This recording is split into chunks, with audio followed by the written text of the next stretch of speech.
Welcome to Star Wars Universe On Call. I am Paul Franz, owner of Franz Games, of an SFU Online, FedCom Online, and Starfleet Warlord. Just a reminder how to join us for the TalkCast every Thursday night starting at 9:30 p.m. Eastern Time. You can either call on the phone, just dial 605-562-0444. Just follow the directions. Call ID is 17702. Or you can participate on the web. Just go to the TalkShoe website at www.talkshoe.com. Search for call ID 17702 or Starfleet Universe On Call or SFU On Call. You'll find me there. And of course, if you want the most interesting and best online experience, you want to go to twitch.tv. Yes, twitch.tv/SFU On Call, and you will find us there.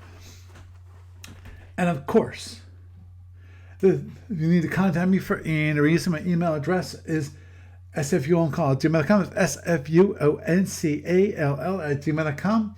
Also, you want to follow me on Twitter, feel free. Or is it X this week or some other? Don't know what's named this week, but whatever it's called, I'm sure you know it. I don't know at the moment. And it's going to be SFU On Call. And of course, the personal account is Paul Franz, and my business account, Franz Games, which will let you know what's going on with SFB Online, FedCom Online, and Starfleet Warlord. And of course, this lovely TalkCast gets into a podcast available on iTunes and various other feeds on the net, including YouTube. And of course, quick news from ADB. This week, Steve Patrick is still working hard on the Orion Master Starship book. Also released this past week. The past week. I was going to say past 6 days because that's how long the post was. It was 6 days ago. So they announced it on Friday and right after the podcast. Hey. And that is Federation Commanders Learn Ship Card number 3 pack. Pack number 3, sorry. And that's available on multiple sources. You know, the normal e-tailers. You know, War Game Vault, Warehouse 23, and Drive-Thru RPG. Okay. I couldn't quite remember the last one. And it has a dozen of the Lyran ships from Federation Commander. That is the Cave Line battleship. You have the Forest Lion Heavy Dreadnought. You have the Lion Dreadnought, the Desert Lion Light Dreadnought, the Light Tactical Transport, the King Jaguar, which is the new heavy cruiser, the Imperial Jaguar, which is the new command cruiser, the Jaguar L, which is the war cruiser leader, the Jaguar E, which is the escort cruiser, the military police escort, which is brand new, the Alley-Cat L, war destroyer leader, and the Alley-Cat E, which is the war destroyer escort. So definitely grab that from your local e-tailer that you enjoy. And of course, this week found in the online store is the Galactic Conquest Rulebook. It's only $19.95. This newly 5th edition of the most famous campaign rules in Starfleet universe. Use these rules in the official campaigns or build your own campaign. Includes everything: conquest, exploration, alliances, diplomacy, construction, technical development, ships, bases, and 1,000 more things. So feel free to go pick up your copy of Galactic Conquest Rulebook. Actually, that reminds me, I gotta check to see what version I've got. I'm not sure I got the 5th edition or the 4th edition. It's been a while since I bought mine. Moving on forward, you have the SLB Online tournament. That is the Sapphire Star 15 tournament, which we should have a first finalist, which is Peter Piquia. Jeff Clark and his opponent are currently going at it to see who will go on to the finals. Forgive me, I forget who Jeff Clark's opponent is, and I should have looked that up. Moving onward and forward, when it comes to the library report, there's not much to to announce there because there's no progress. There's no differences. Doesn't mean no progress. There's no differences, which actually I should have gotten around to by now. And I forgive me, Frank, for not putting the updates to the library there. And when it comes to FedCom, still nothing to report for that. And with that, that is the news for this week. And it's me, it's the only old Paul Friends welcoming you to Star for the Universe on call. And tonight, we have Doug. Say hi, Doug. Hi, Doug. Good evening. How's everybody doing? I'm doing good. How are you, Jeff? Oh, I'm doing just fine this evening. Excellent. And last and certainly not least, Gary. How you doing, Gary? Hello. Happy being back all that day, everybody. Whoops. Okay. Sorry.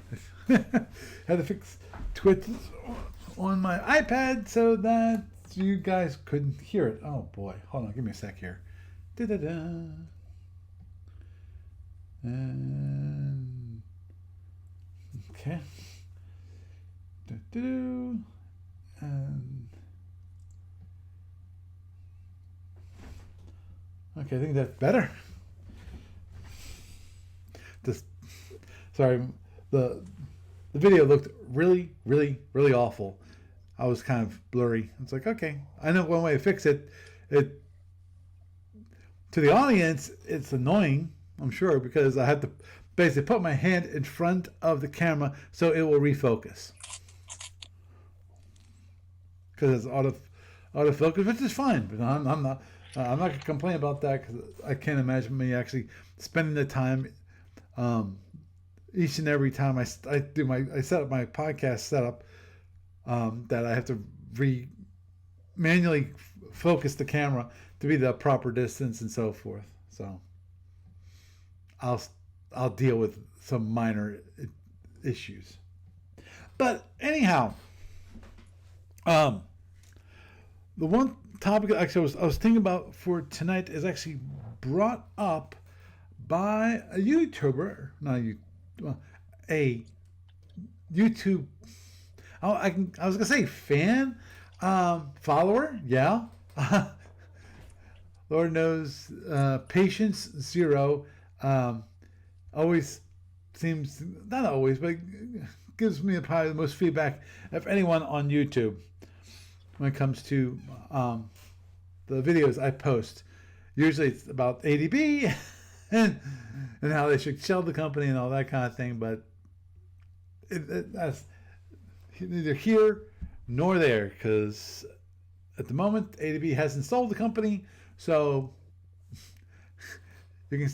The important thing is, will someone actually buy the company, and and all of that.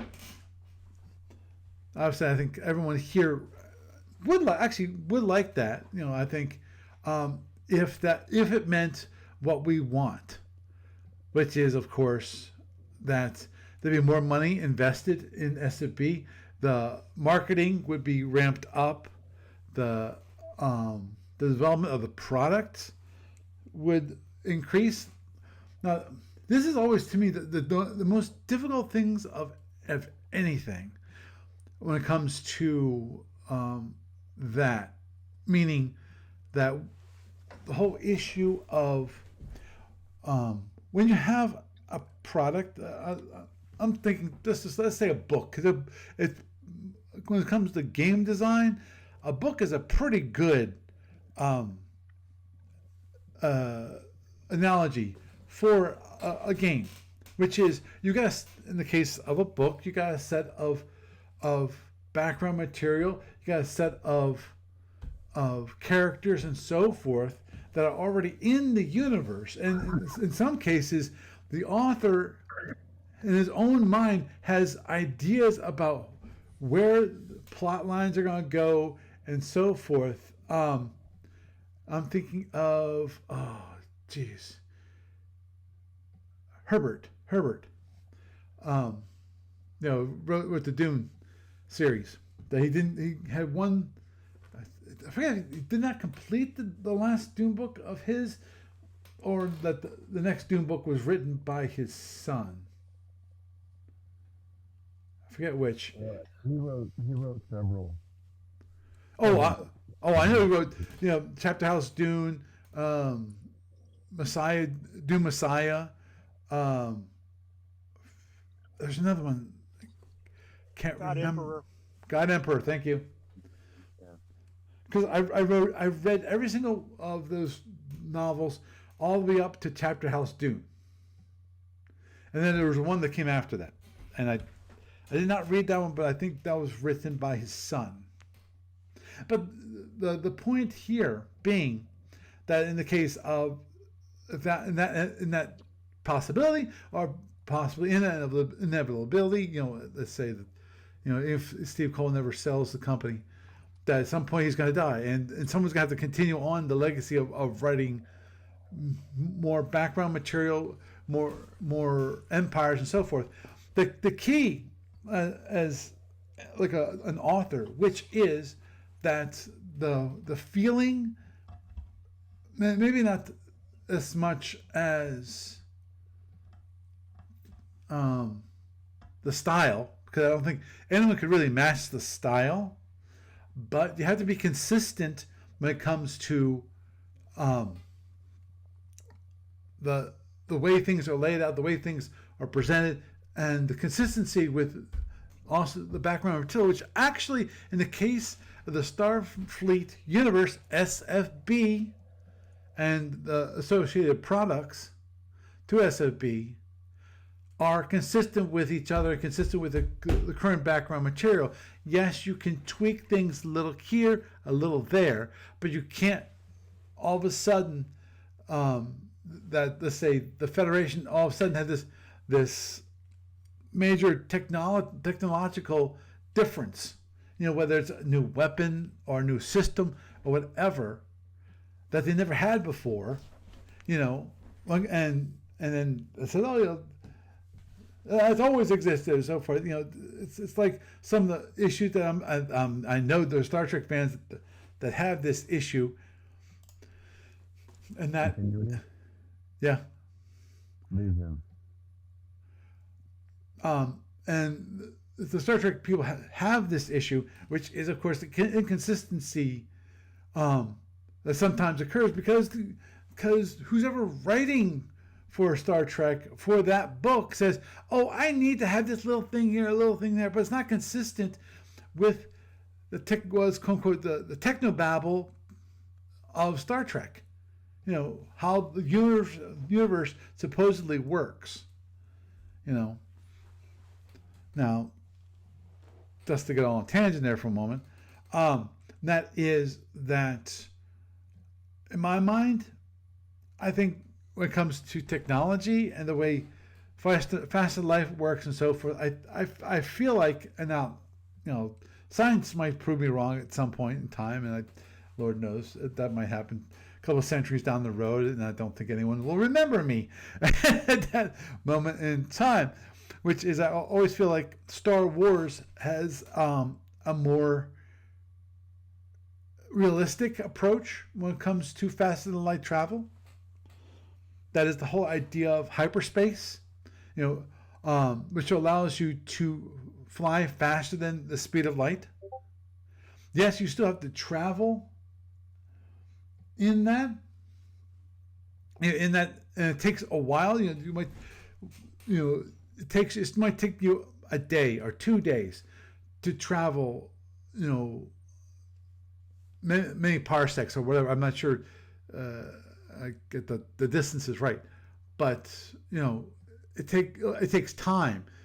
It takes time in the Star Trek universe, but the idea of warp bubbles and the idea of transporters just doesn't, to me, this doesn't seem realistic, because especially when it comes to transporters, because in my mind the whole idea of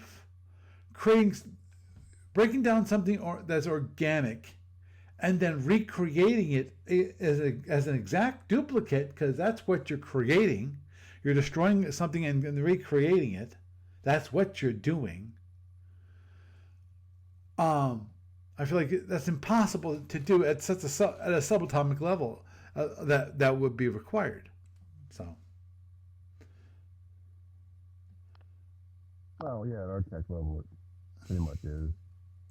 But one of the things about the whole Star Trek universe is that they solved all these problems. That's part of their technobabble. Uh, I mean, they have replicators. I want my replicator because it's food. You know, it, but it can make anything. They right, literally solved the problem of energy into matter, matter back to energy. right. Uh, Which actually, it's just one of those. which is interesting because It's actually I was listening to a show on Curiosity, and it's been on I forget what else, what other channel. I've heard the show called Connections. Yeah. Yep. Steve Attenborough. Um, That's right. That I was thinking of. I was thinking of when you say connections, I think of that uh, BBC series back in the 70s, 80s time frame, yeah. where Well, the guy talks about how different things in technology evolve into different other things in technology, like right. how It you know, starts with something simple like like the connections was toothpicks. The original toothpick created for Napoleon, all the way to quantum computers, which how when you get to quantum computers and the whole idea of quantum computers actually being able to predict the future, I go no. But if you think, I don't think so. You know, basically the supposition in that case in that program was that everything would be known about everyone, and therefore you could predict the behaviors of those people. And then I say, no, I disagree with that. That you actually can completely predict the behaviors to that degree, where you're basically a written book, because of the art. The problem is not just you. There's also interactions with others. A whole other thing. But anyway, it's also, okay. But the one thing that came up in connections was that the whole idea that at some point we're going to be able to actually convert energy into or basically energy, because in or at least matter, in transform some kind of matter into another form of matter, which in my mind means at some point energy is involved. But they're saying, it's going to be free, it's going to change the world and so forth. And I go, no, I don't believe that we actually can control it at the subatomic level, because now that's what you're talking about. Yes, we can do it at the atomic level. At the moment, we can form things at the atomic level, atom by atom. We can do that. But Gentlemen, what are you doing?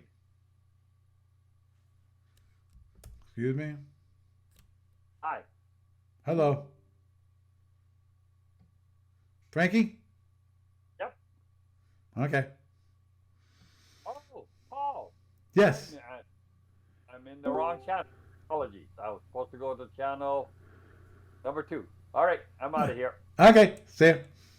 Paul, I sent you a whole bunch of stuff to upload. Did you get a chance to do it? Nope. I should be able to get done this week. This Perfect. week. Okay. Okay. Thanks a lot. Okay. See you later. Okay. See you, Bye-bye. Frank. Bye. Okay.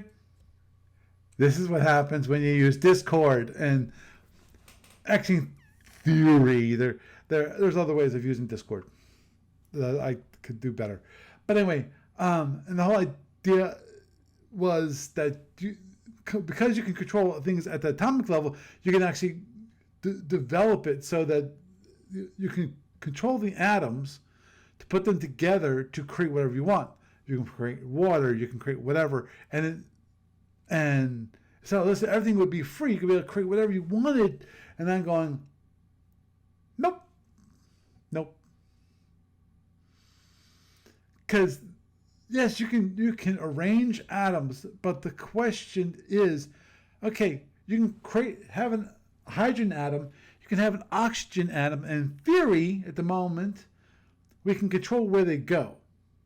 But how do you position them so they create the proper molecules?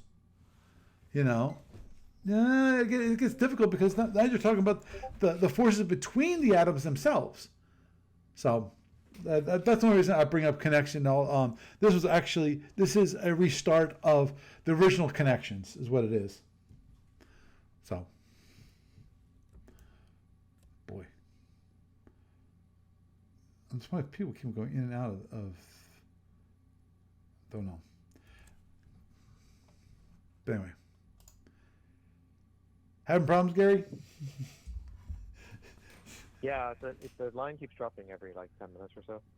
That's weird. 'Cause I keep on seeing you disappear. That's why I asked. But anyway, Because I don't know what. Anyway, but yeah, I just wanted to mention. I'm not entirely like keen on like speculating too much about the, far the future of ADV.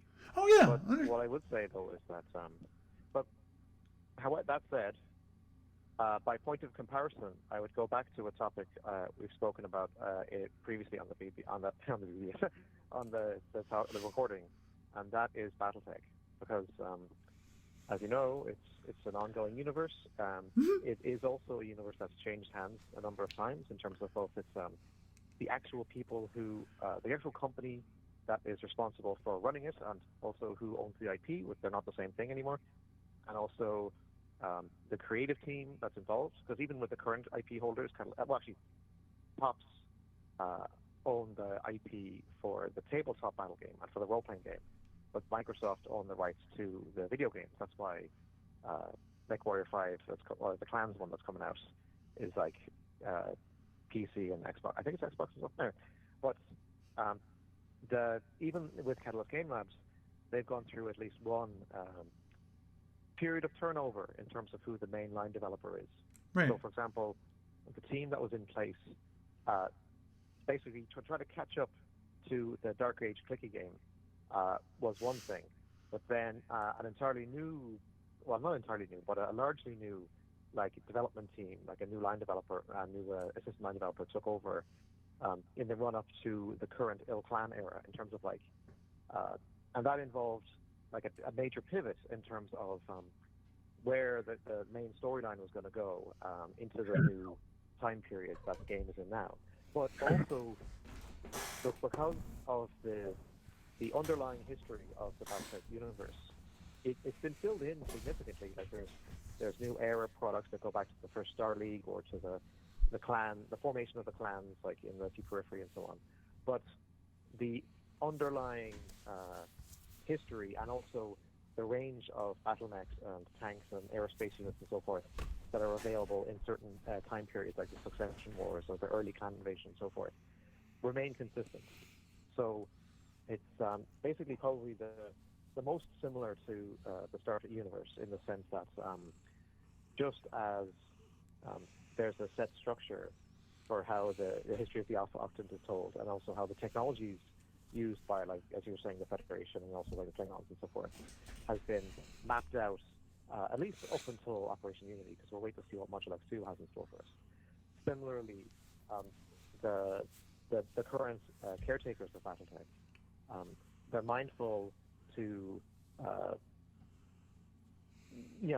keep to the structure that has been set. Also, like if they go back further, or like look at a side thing and so forth, whatever. But try to basically, narratively speaking, kind of move things forward and so on. So Right. I think, and actually, now of course there are still people who are committed to their specific era of BattleTech, and I mean that's basically part of what the responsibility of Catalyst is that they know that not everyone's going to want to jump into the old clan era, but they're welcome to if they want to. But if people want to just play Succession Wars or they want to just play Clan Invasion, a lot of the material that they're creating is basically enabling that. And so it's similar to how, for example, like whatever the future of ADB is going to be, there'll always be a group who are dedicated to like the Middle Years and General War period and to the Alpha Octave and so forth. And presumably that will, like, whoever's got some sort of responsibility for the future of the SFU will have that in mind.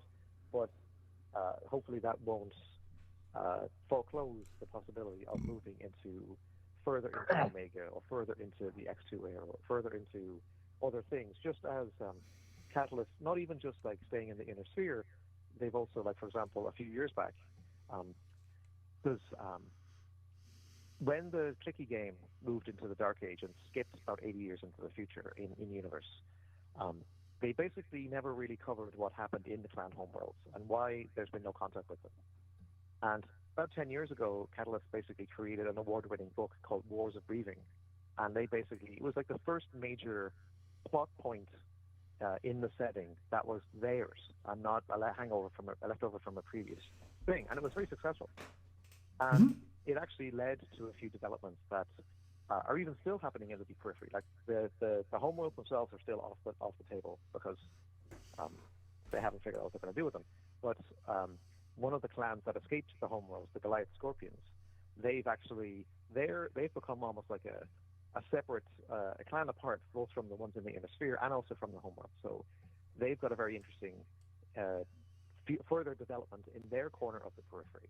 So there was actually a product that came out that involved like a major conflict that they were involved in, and so now the Scorpions have become a significant factor beyond the inner sphere. So they basically become almost like a quasi-alternate setting that people can get involved in if they so wish, and if they don't, they don't. So and actually, I think, because I was looking at, I don't know if you've seen it yet, but the YouTube channel for Catalyst Game Labs, they posted a video, like a preview for the new BattleTech Universe book, and it's huge. And it actually, if you pause it at on the right section, you can actually zoom in and you can read the table of contents for all the different factions and eras that are going to be in the Universe source book, and it's going to include things like the Wars of Breathing, which is what happened in the homeworld, and it's going to include the Scorpions, and it's going to include the clans and the inner sphere powers and so forth. So it's anyone who's basically coming into BattleTech, or maybe they haven't been in the game for 30 years, or maybe they've never been in it at all, or maybe they're going to buy the new MechWarrior game on PC and be like, this universe is cool, I want more. So then this universe book is going to say, all right, here you go. If you want to stay in the inner sphere, you can stay. If you don't, here's like a way forward. So yeah, basically, I think that's, of course, now they've got a lot more money because the Kickstarters that Catalyst have run have been very successful, and they've basically helped bankroll a lot of the new Clan era products and so on. But even so, I think that they're relatively informative in terms of an IP that's long-standing and that also has to maintain a certain amount of stability and consistency, right, but at the same time does have windows forward for innovation. So I think that's probably a better comparison to make a pure novel book or something like Dune or Old Man's War, or the on-screen franchise, which runs under its own rules, which right. you can't go over the license. I agree. A game-to-game comparison is definitely a better thing. The key question, of course, always is going to be the intent of the person who owns the IP, and what's going to be put out. Because if you really think about it, back in the day of Task Force Games, Task Force Games was pressuring ADB to put out product which was not that good, to be honest. Just to get product out the door and get games sold. But that's one of the things that would have to be kept in mind. Now, the one thing I have a question for you, Gary, which is when it comes to BattleTech. Now, and since I'm not that familiar with BattleTech when it comes to the different eras, because of I'm going back in the day, you know, with the original BattleTech when you had BattleTech, CityTech, Aerotech, you know, all of that, those different games back. I said back in the day. This is back in the. I'm thinking. I think they first came out like in the '80s. Is what I'm thinking of. But anyhow, and that is, has the technology changed that much? You know, has bringing up these other errors brought in new weapons, new systems, and so forth into BattleTech, or is it more on the comes the narrative of that the BattleTech universe? Okay, so before I try to answer the question, I'll give you an ABB example. So when Starfleet Battles first started, there were no X ships, no first generation or second generation. Right. And there was no early years material. I mean, yes, there were sublight Romulan ships, but they didn't have lasers because the concept of warp characterization hasn't been invented yet. Mm-hmm. And there was no W era or Y era. But Right. now that we look back, I mean, from the perspective of someone coming into the Starfleet universe in 2023, which I'm hoping they're doing, this sort of stuff is obvious. Like it's lower. It exists, and also each time period, whether it's in Starfleet Battles or in Federation Commander, which of course never didn't exist back then either, or Call to Arms even, or Star Matter, the stepping stones have been set in place, and there's a great distinction in terms of, like, if you're flying a ship from the warp refitted era relative to a mid-year ship, relative to a refitted general warship, relative to an X ship, and there's like a similar progression that you see in the Magellan Cloud, but to a lesser extent in Omega. So in BattleTech, things have both gone forward and they've gone backwards, because what they've done is that about 12 years ago, I should say, they did a Year of the Star League. And so what they did is that they went centuries before even the foundation of the Star League. So there's a source book that covers the reunification war. That's basically when the Star League itself first founded. They beat up on the periphery states to try to force them in, and they even went further than that. They went to the age of war that existed between within the inner sphere before the Star League was founded, and as part of that, they created primitive battle mechs, primitive battle technology. In fact, there's even a record sheet or an Alpha Strike unit card for the Mackie, the very first battle, and it's primitive, like the rules, like for its like the armor is weaker, and its weapons aren't as powerful, and so forth, and the build rules are different. So then they basically show the moving the technology forward to basic intro tech, I guess you could call it, and then to the heights of what the Star League had. And in the inner sphere, most of that technology went down again to the level that was introduced to players who started in the late 80s with 3025. And then, of course, the other branch went off in the clan homeworlds to the evolving into clan tech that you first into the inner sphere with the clan invasion and into the MechWarrior video games and so on. But yes, further from that, the later time periods like Dark Age, they've introduced new forms of armor and new forms of more refinements, weapons, and so forth, new forms of communication, but also because BattleTech, like the same way, like, you know, in the Starfleet universe, you've got Fed and Empire as well as Starfleet Battles. Right. So the scale of the universe is different. So in BattleTech, the Star League era had thousands of warships, and it had massive numbers of regiments. So it's the kind of thing where it's overwhelming to play in classic BattleTech because, but it's great if you're playing a strategic level campaign. Like there's a book called Interstellar Operations Battle Force, which includes a thing, Inner Sphere War, which is basically BattleTech's closest equivalent to Fed and Empire. So if you want to be the lord of a successor state or be a Khan of a clan, then you can do that. So over time, the plan at least is to introduce support for Inner Spirit War for those different time periods. So you could either basically, or you could even scale down a little bit. Like say, for example, if you like space combat, then the Star League era gives you lots of warships to play around with. Mm-hmm. But then, of course, if you fast forward to different time periods, the warships are all gone. So you don't really have that aspect of the game anymore. The focus is more on smaller company or regimental scale battles and so on. So both in terms of the wax and wane of the technology that's in the mechs that are fighting, and also in terms of the scope, in terms of whether a time period is better to use in Alpha Strike or in Classic Battletech or in like a strategic level game or something like that. Right. There are all those things that have been developed and so on. So, if that makes any sense. Yeah, yeah. Well, basically, to boil it down, yes, basically there are different technologies that are introduced from the different eras. In some cases, brought backwards, just like in SFB where we had, okay, what happened before the General War. When it comes to early years, before the Federation actually existed and fully, what it was. Oh, Kitty, I love you. And the Man-Kazin Wars continue. Yes. Now, Yeah. Well, I know what he wants. He wants the T word. That's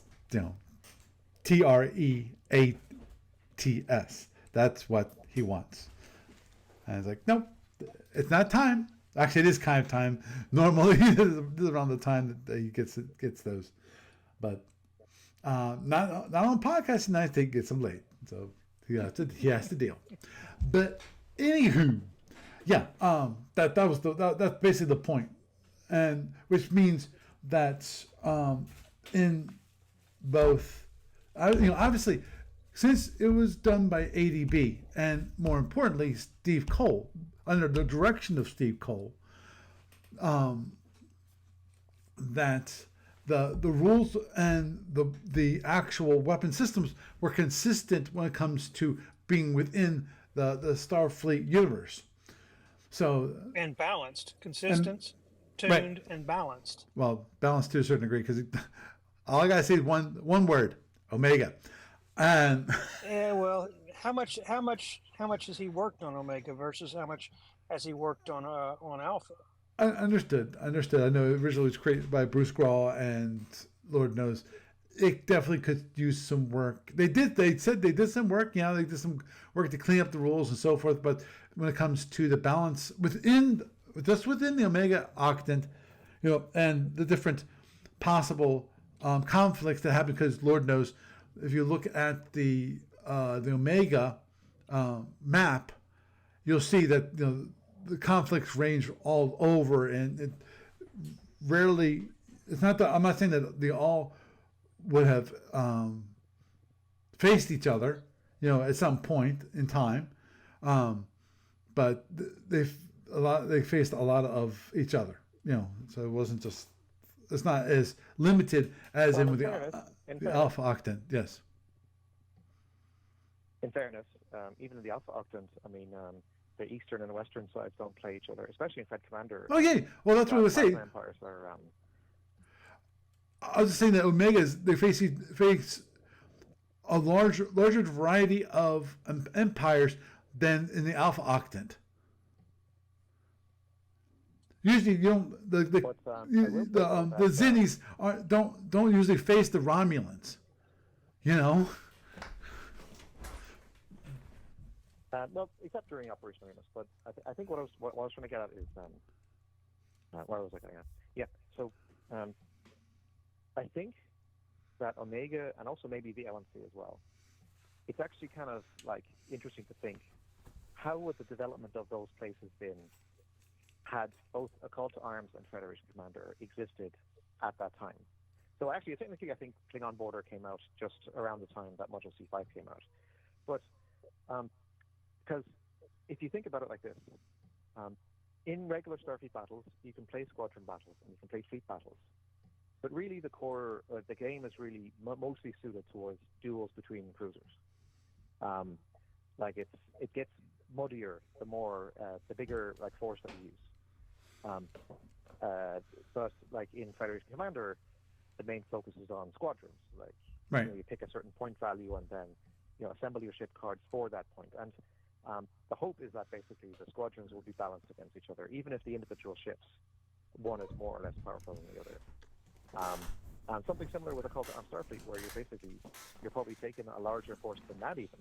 And the idea is that the overall amount, like point level that you pick, the forces that you'll have on either side will do what they're supposed to do. Like, for example, even the Alpha Octant, you think about how the different changes to the SFU rules have affected the IFC in terms of using the echelon. And even in FC, the echelon is still not great because, I mean, there's nothing stopping a seeker stack, and also even the super stack rules, like, they're not that limited. But in a Call to Arms, you can't put the miniatures on top of each other. Like, you have to spread them out. So an ISB task force can actually try to do the echelon. Well, I mean, in the future when the ISC are out of the game, because they're not in the game yet. But so that would be an interesting thing to explore, I guess, when the future books for Call to Arms get there. But I guess what I'm trying to get at is that had Bruce Graw been creating Omega in a Starfleet universe where a game like Federation Commander existed, that might have basically put more of an onus on the idea that you're not basically putting a Vari heavy cruiser versus a Trobriand heavy cruiser and expecting them to be a fair fight. The idea is that you're taking a Vari squadron, and you're hoping that basically the amount of points that you're paying, DPD that you're paying for those frigates or destroyers or whatever, balances out relative to the price that the Trobriand player is paying for, like, their one or two ships by comparison. Oh. And then, you know, in terms of actual playtesting and so forth, it would be the games themselves would fit that concept more neatly than in Starfleet Battles, where, you know, playtesting things bigger than duels can be a challenge. Mm-hmm. Oh, agreed. But the thing is, it was, at least it was felt that the playtesting wasn't done properly when it comes to Omega, Octant, game, Empires and so forth. That they weren't really, it wasn't played enough to actually have tactics and stratagems more like involved. The development of those, because you can't. Definitely when it comes to Omega and just like the LMC, both of those require different ways of thinking when it comes to combat. So, but anyhow, the key there, the key question, obviously, when it comes to ADB and anyone going forward, is the consistency. Because ADB, when you have Steve Cole, who is the designer and has certain really strong opinions about how he wants to see the game go forward, there's going to be a point That's a polite understatement. Yeah, but going forward, either he definitely has to record that posterity so that whoever takes over at some point knows at least his ideas. They might have their own ideas and go, yeah, there's some good ideas, but we really should tweak them here. We can do some really exciting stuff when we go this direction and so forth. But also the key question that in my mind would be the consistency. Do the rules and the way the system work feel consistent with the way the rest of the product operates? Which is not always an easy thing. Even now, like there are staffs for different game systems. Like, for example, a lot of the work that gets done on Federation and Empire modules, a lot of it is directed by Steve Cole, and also, of course, he has a major input. But a lot of the team, led by Colonel Chuck Strong, they basically do a lot of the grunt work in terms of actually assembling the material that's needed, like whether it's for a new module or for new scenarios or for new SIT tables, or for revising the tables that are already there. That doesn't necessarily mean that they're always on the same page as Steve Cole, or that things always work out entirely one-to-one with SFE. I mean, everyone's doing their best, but things slip through the cracks. But there's a body of work and also a body of people created for that work that should hopefully remain in place, in the near to mid future, in terms of being able to make sure that there's not basically starting over from scratch if things happen. So, I mean, there's similar staffs that exist for the other game systems and so on. So, but ultimately it'll be down to like whoever it is to make sure that they leverage it properly. And so, I mean, to give another example, I mean, like when FASA closed its doors, a lot of people basically assumed at the time that both BattleTech and Shadowrun were dead, and they just drifted away from the universe. And a lot of people that stayed were maybe put off by the WizKids Dark Age clicky game. Like, they didn't necessarily like the changes in the setting, but they didn't like the clicky nature of the thing. So in all that, though, the organization that maintained basically that became the new developer for classic BattleTech, they basically had a twin challenge in terms of reminding people that they do exist and that there wasn't necessarily that long an interregnum between I think it was called FanPro. They're the forerunners, the Catalyst Game Labs, in terms of them taking up the reins of classic BattleTech and the original FASA closing its doors. So there is a certain continuity there. But they have basically had to deal with the twin challenges of basically convincing people that who might have left when FASA disappeared that yes, the universe is still going and it's still a thriving thing, and B, convincing people who weren't necessarily happy with Dark Age that they could basically show Dark Age. By the time Dark Age was allowed to be shown in classic form, they could show much more thoroughly how it works as a setting and where they're able to take it going forward. And so I do think that, I mean, hopefully there isn't quite as traumatic a transition here. But again, as I said earlier, I'm really not comfortable speculating on that side of things because it's. But I would say that I'd like to think that plans are in place and plans within plans, so that in the best of times, times that there will be a healthy future for the universe, for this universe going forward. Right. Well, Gary, what I can say is the topic did come up at StratCon. It was talked about through the participants, and somebody brought it up to Steve Cole, and he didn't give us a lot of words, but he did say that there is a secession plan in place. Oh yeah. Oh, I know there is. I've heard that myself. That there is a succession plan in place in the case of the death of Steve Cole.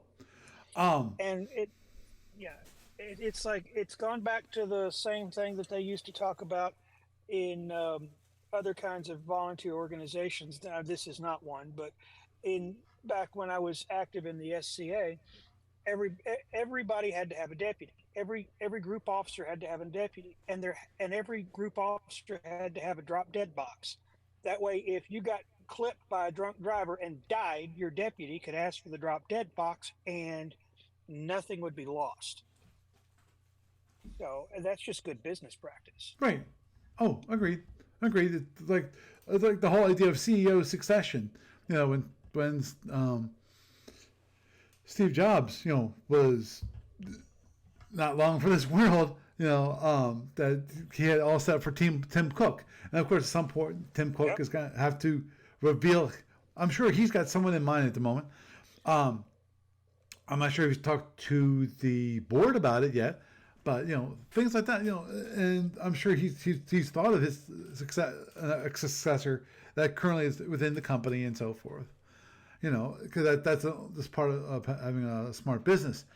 When it comes to, well, as I said, the real thing the point I want to get across is that the key thing with any succession is going to be consistency and have it so that people aren't fearful that all of a sudden, okay, Steve Cole died and SFP is going to go away. But I definitely agree with Big Slow Target Dave that the thing is that any sale of ADB is definitely, you have to increase in revenue. Obviously, there's going to have to be some investment to increase the revenue, because I'm willing to bet you dollars to donuts that the current revenue stream for ADB is not large, but it's good enough at the moment to maintain all the salaries of the people who work. Pay people who work there, which is a small group of individuals. We got Leanna and Steve Cole. We've got Steve Petrick, and we got Mike. We've got, of course, Jean Sexton and her husband, and Al, and I forget the graphic designer. And even the graphic designer is not. My understanding is not full time. So I'm not sure the arrangement currently. Simone, thank you. My guess is that Simone is not full time because of, I don't think he needs a full time graphic designer. But it supports a small company, and and if you have another company come in that wants to grow it, obviously that means one, they have to grow the user base, and more importantly, they got to invest and spending money and hope to get it back in the future. And I think part of that is going to be do people feel like any new product that's put out there is consistent? Now, I think everyone will agree at this moment in time that the biggest issue is going to be alpha octant people. Those people who they want to play their general war bubble, and you're not going to sell them new product. Because I think, as I said, the real point I was trying to get across is not just that, but also that I think we have enough ships in the alpha octant when it comes to that part of the category. And the tough part is going to get people that interested in the Starfleet universe that might not necessarily be Star Trek. And that is hard, because you can possibly do it, but going into the future, and the tough part, and Steve Cole, I'm pretty sure he's mentioned this to me.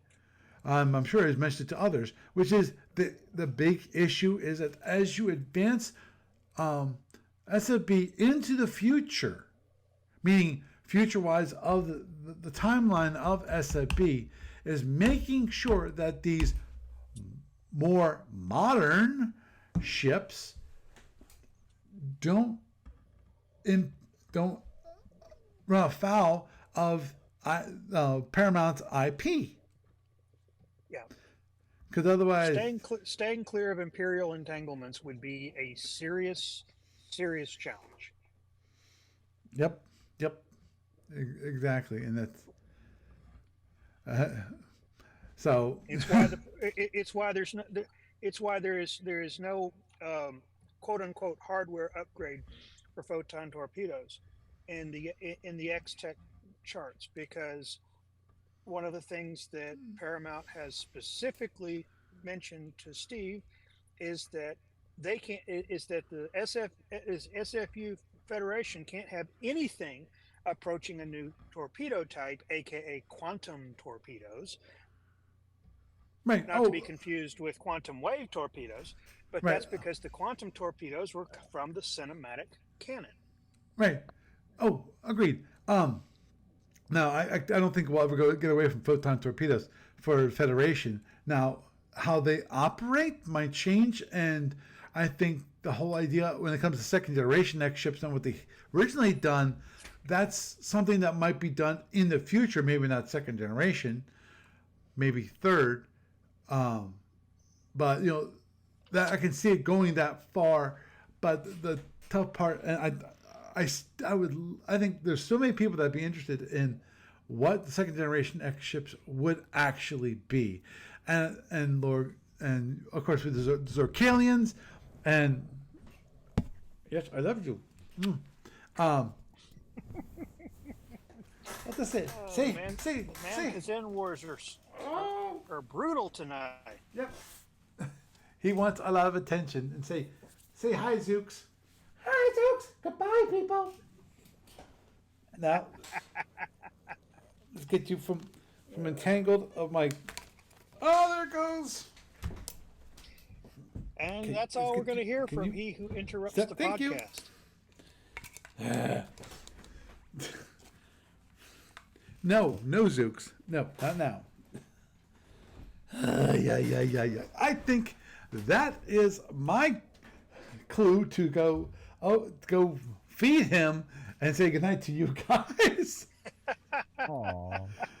And tonight the Zinti wins. Tonight the Zinni wins. Yeah, I think that is truly the case for this evening. Zinni forever. I agree. Okay, well. Well, actually, Paul, real quick, yes. Paul, I do want to ask, did you get a chance to talk to Doug and show him a copy of Module C6? No. When I went over, last time I went over, was purely for helping him move, and Lord knows, it was nuts. It was absolutely nuts. I've not had a chance to go back to visit Doug. You can come back. Okay. I know I can come back. I don't think I'll have this weekend. It'll probably next time I'll be able to come and visit will probably be in 2 weeks. Okay. Because I don't think it'd be a good idea to come during Thanksgiving. The weekend. No, you can come during Thanksgiving. Oh, no, not you. I'm talking about me. It might be fine for you. It might not be so fine for the rest of my family because we might have other plans. I'm sorry. This is just too much. No, you're quite welcome. Come on up anytime you want, Paul. Understood. I got your new address, so I know where you live. So, which actually, that's one thing I have to remember. I have to update the address for my godson, so he gets the books. So. Although technically, Paul, the issue is not about whether you can go; it's whether you can get back. Oh, yeah. Well, come back is more like more to the story than get back. But anyway, it's been fun. But yeah, in that case, then, if you get a chance 2 weeks from now, make sure to have your copy packed. Oh well, actually, I'd like to hear, Doug, if you're still there, I definitely would like to hear your thoughts about. Oh, I mean, if you want to go to Warehouse 23 and check out the PDF, that'd be great too. But failing that, if Paul wants to drag his paperback copy over to see in a few weeks' time, and because I'd definitely like to hear your thoughts about the Lost Empire Parades and Carnivons. Just based on the stuff that we talked about before, but if anything that springs to mind after you've had a look at it. Yeah, actually, I did do. That's one thing I did do today, which is I actually did look and get together my copy of Module C6. I had to dig through my box of SFU stuff, and I got it, and now I have it all together. So when next time I go over Doug's, I can actually grab the Module C6, the physical hard copy, and take it with me when I go visit Doug. So I'm all set there. Excellent. Okay. Well, Gary, it was wonderful to have you around. You have a good night. Have a good night. And Jeff, it's always fun having you around. You drive safe. I'll do that. Okay. Good night, everybody. Good night. No. Yeah. Good night to you too, Doug. Hey, give me a minute when you're done then. Will do. So, had a nice little discussion, which actually was not the original topic for tonight, if you can believe it or not, to talk about A to B and succession and all of that kind of thing, which I think of quite an interesting discussion on that topic. Because it's always, we know it is, but the question is, of course, always what happens afterwards, i.e., not that there isn't one, but we know there's a succession plan in place. But the question is, when someone takes over, what will happen? And we don't know, but the big thing I think, as I pointed out, I think is important, is just consistency. That it still feels like the SFB of old when it comes to at least the rules. Now, obviously, there might be some other ideas about, okay, have something more along like the clicks thing, which is even taking like FedCom and boiling it down some more so it makes it a little bit even more interactive, maybe more accessible. No, Dave, I'm not going to let you. Nope. Okay. So with that, I am Paul Franz, and I bid you a good night.